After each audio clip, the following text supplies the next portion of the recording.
Anda menyaksikan live breaking news bersama saya, Siska Mawaski. Sekretaris Jenderal PD Perjuangan Hasto Kristianto akhirnya memenuhi panggilan penyidik Komisi Pemberantasan Korupsi atau KPK pada Kamis 20 Februari. Hasto dan tim kuasa hukumnya tiba di gedung KPK pukul 9.53 waktu Indonesia Barat dengan mengenakan setelan jas hitam dan juga tas kecil. Kali ini Hasto tak menggunakan bus pariwisata seperti pemeriksaan pertama, melainkan menumpang mobil hitam. Setibanya di gedung KPK, Hasto tampak melambaikan tangan pada puluhan relawan dan Satgas Cakra Buana yang sudah menunggu. Kepada wartawan, Hasto menyatakan siap lahir batin jika langsung ditahan KPK seusai pemeriksaan hari ini. Adapun saat menyampaikan hal tersebut, Hasto tampak berkaca-kaca. Ia juga turut menyinggung soal penyimpangan kekuasaan yang berdampak pada demokrasi. Adapun ini jadi pemeriksaan kedua Hasto sebagai tersangka kasus suap proses pergantian antar waktu atau PAW anggota DPR RI dan perintangan penyidikan terkait dengan Harun Masiku.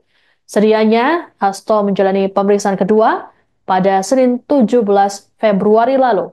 Namun tim kuasa hukum mengirim surat ke KPK agar menunda pemeriksaan karena tengah menjalani proses pengajuan pra-peradilan kedua di Pengadilan Negeri Jakarta Selatan. Rupanya alasan Hasto tersebut tidak diterima oleh KPK dengan alasan pra-peradilan dan penyidikan merupakan hal yang berbeda. Untuk itu KPK menjadwalkan kembali panggilan terhadap Hasto pada hari ini. Sebelumnya, Hasto menyatakan siap dipanggil penyidik dalam kapasitasnya sebagai tersangka dugaan suap dan perintangan. Bang, awas bang. Bang Mandir, bener Bang Mandir. Mas, Pak, tanggapannya Pak dengan Bisa dulu bareng-bareng. Kita konferensi pers bareng-bareng. Pak, suruh diem dulu Pak. Baik, terima kasih seluruh masyarakat Indonesia yang saya cintai dan banggakan, rekan-rekan pers semua. Mohon maaf agak terlambat karena bis yang kami pesan itu sempat 3 kali di cancel. Apakah ada opsus atau tidak? Yang jelas kami sempat mencoba mengganti 3 bis, tapi akhirnya tetap datang sehingga kami terlambat. Terima kasih atas kesabarannya. Pada kesempatan ini saya datang ke Komisi Pemberantasan Korupsi. Inilah sikap kooperatif yang kami tunjukkan sebagai warga negara Republik Indonesia yang syah, yang menjunjung tinggi hukum, dan datang meskipun sejak awal kami memahami bahwa begitu banyak agenda-agenda politik terkait dengan kasus saya. Ini bisa ditunjukkan yang pertama dari keterangan saksi yang mencoba diintimidasi. Bahkan saudari Tio pun itu tidak bisa berobat ke luar negeri melanjutkan pengobatan atas derita kanker yang dideritanya hanya karena tidak mau menyebutkan nama saya. Yang kedua, bahwa bukti-bukti yang disampaikan di dalam pra-peradilan ternyata diperoleh juga dengan cara-cara yang tidak sah, dengan cara-cara melanggar etika, dengan cara-cara yang melakukan perbuatan melawan hukum, sebagaimana terjadi dengan saudara Kusnadi ketika dia datang mendampingi saya.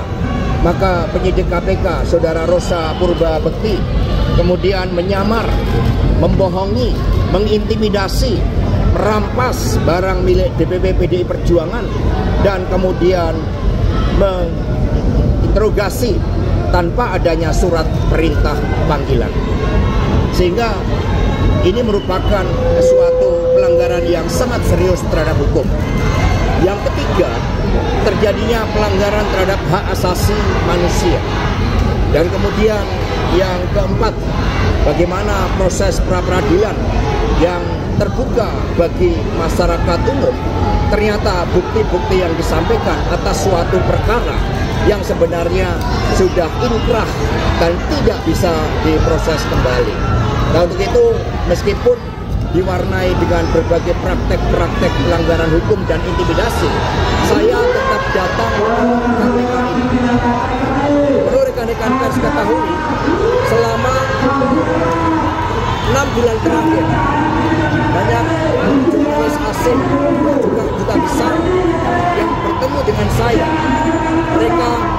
mempertanyakan tentang kegelapan demokrasi di Indonesia ini.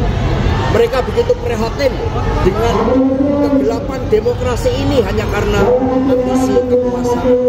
Bapak, Ibu, dan saudara-saudara sekalian, kalau suatu negara berdiri tanpa suatu hukum yang kokoh, yang berkeadilan, maka dampaknya sangat luas. Tidak hanya kehidupan sosial, politik masyarakat, tetapi juga iklim investasi. Tidak akan ada investasi yang masuk ketika tidak ada hukum yang memberikan kepastian di dalam seluruh tata pemerintahan negara kita. Karena itulah kami mohon doanya, kami datang dengan niat baik, dan untuk itu mohon bersabar. Kami akan ikuti seluruh proses dengan memberikan keterangan yang sebaik-baiknya. Terima kasih. Pak, kalau ditahan di KPK hari ini gimana, udah siap lahir batin. Tapi kalau ditahan, Jadi saudara-saudara sekalian, satu pertanyaan yang baik. Bagaimana kalau saya ditahan? Dengan semuanya, Republik ini dibangun berdasarkan hukum yang berkeadilan. Itu konsepsi awalnya. Karena itulah ketika itu terjadi, semoga tidak, ya ini saya yakini akan menjadi pupuk bagi demokrasi.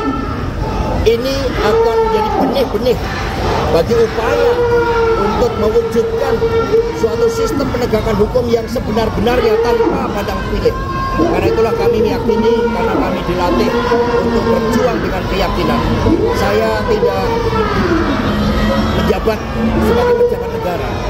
Tidak ada kerugian negara terhadap kasus yang mencoba ditimpakan kepada saya.